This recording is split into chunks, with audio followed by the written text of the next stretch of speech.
Zaka ga mutum ya kasa bacci, ya juya nan ya juya can amma baccin ya ki zuwa, ko kaga yana cikin baccin amma yana ta razana na farkawa. Wani sahabi ya kawo kukansa ga manzon Allah sallallahu alaihi wasallam, yace ya manzon Allah, ina yawan razana ina farkawa a cikin bacci na, a taimake ni a bani magani. Manzon Allah sallallahu alaihi wasallam yace an gama ga magani, kawai idan ka zo kwanciya ka ce a'udhu bi kalimatillahi tamma min ghadabihi wa sharri ibadihi wa min hamazati shayatin wa an yahdurun. Tun da je fara wannan, Allah ya bashi lafiya daga wannan matsalar. Shi kuma wanda yake gagarayin bacci, matakai guda 5 kawai zai bi. In yi an gama ba sai ya sha magani ba da izinin mai sama. Na farko, daina kakalo bacci kana wahalar da kanka.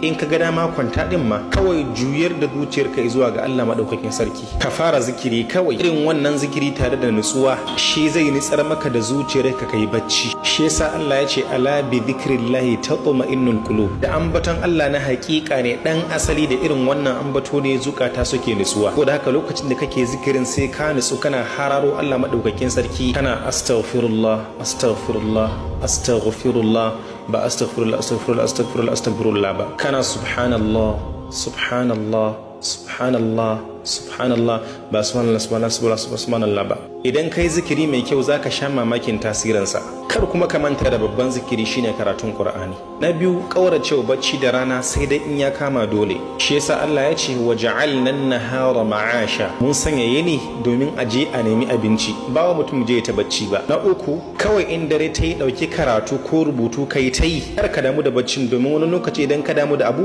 bai baka haɗin kai. Na hudu, ka gajiyar da jikinka sosai da irin abun da zai amfane ka da rana. Jikinka zai nemi bacci da dare ba sai ka kakalo ba. Na biyar, karanta cin abubuwa ko shan abubuwa masu faɗakar da jiki ko kuma sa ƙarfin jiki, kamar su goro, shayi da kofi da duk sauran abubuwan da ake sha suke faɗakar da jiki, suke sa masa kuzari, har ma da maganin ƙarfin maza. Allah madaukakin sarki ya samu dace, ya bawa duk wani mara lafiya lafiya.